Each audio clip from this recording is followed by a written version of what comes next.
अस्सलाम वालेकुम दोस्तों, कैसे हो? उम्मीद है कि सब खैरियत से होंगे। अल्लाह आप लोगों को ऐसे ही खुश रखे। आज मैं आपको माँ की मोहब्बत का एक ऐसा जबरदस्त किस्सा सुनाने जा रहा हूं कि जिसको सुनकर आपके दिल में माँ की मोहब्बत, माँ की अजमत, माँ का प्यार जो पहले से ही बहुत होगा, लेकिन ये किस्सा सुनने के बाद कई गुना बढ़ जाएगा।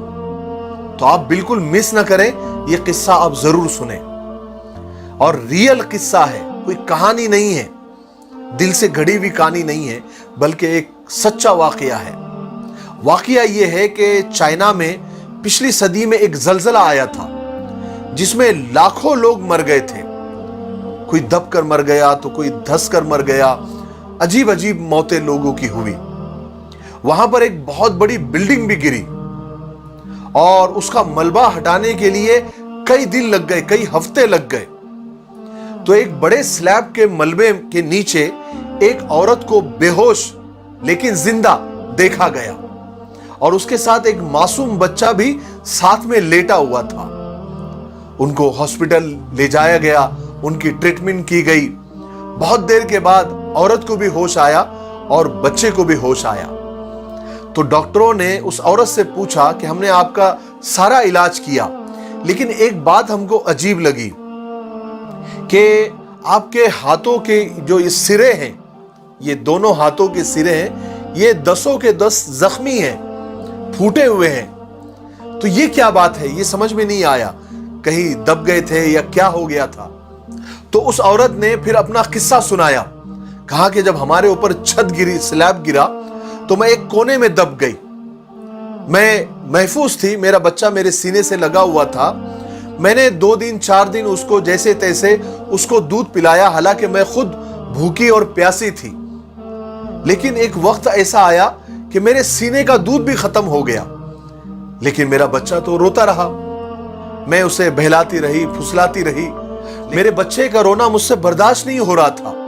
मैं बच्चे के मुंह में कभी उंगली डाल देती, कभी अपनी जबान डाल देती, लेकिन बच्चे के पेट में तो कुछ नहीं जा रहा था। वो लगातार मुसलसल रोता रहा।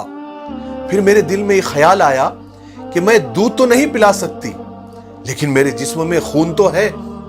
तो फिर मैंने क्या किया कि अपनी उंगली को अपने दांत से काट दिया, उससे खून टपकने लगा। वो मैंने मेरे बच्चे के मुंह में डाल दिया। बच्चे ने खून चूसना शुरू किया और फिर वो खामोश हो गया क्योंकि उसके पेट में कुछ जाने लगा। फिर थोड़ी देर के बाद उसको फिर भूख लगी, फिर मैंने दूसरी उंगली को भी काटा और फिर उसके मुंह में वो उंगली दे दी। फिर वो उसने खून चूसा, यहां तक कि मेरी 10 उंगलियां मैंने काट कर बच्चे को अपना खून पिलाया। बच्चे ने इतना खून पी लिया कि मैं बेहोश हो गई। मेरा बच्चा पता नहीं कब बेहोश हो गया। अभी होश आया तो मैं अपने आप को आप लोगों के सामने और हॉस्पिटल में देख रही हूं। जब इस मां ने अपना किस्सा सुनाया तो वहां पर जितने भी डॉक्टर और नर्स और बाकी के लोग थे, वो मुसलसल रोए जा रहे थे और हैरान थे कि मां की मोहब्बत इस दर्जे तक जा सकती है कि अगर मां महसूस करे कि मेरा जिस्म का खून देकर भी अगर बच्चे की जान बच सकती है तो मां वो भी कर गुजरती है। ये होती है मां और ये होती है मां की मोहब्बत। इसीलिए खुदा ने भी जब अपनी मोहब्बत का तस्करा किया तो उसको मां की मोहब्बत से तशबीह दी। इसीलिए कहा जाता है कि खुदा अपने बंदों से 70 माओं से ज्यादा मोहब्बत करता है। इसलिए मां की कभी भी नाकदरी ना करे। अगर वो जिंदा है, उसकी खिदमत करें, उसकी रिस्पेक्ट करें और उसकी हर बात को माने, क्योंकि जब मां इस दुनिया से चली जाती है ना, तो फिर कोई दुआ देने वाला भी नहीं होता। मुझे उम्मीद है कि आपको ये किस्से से बहुत कुछ सीखने को मिला होगा। मेरे लिए दुआ करें। अस्सलाम वालेकुम।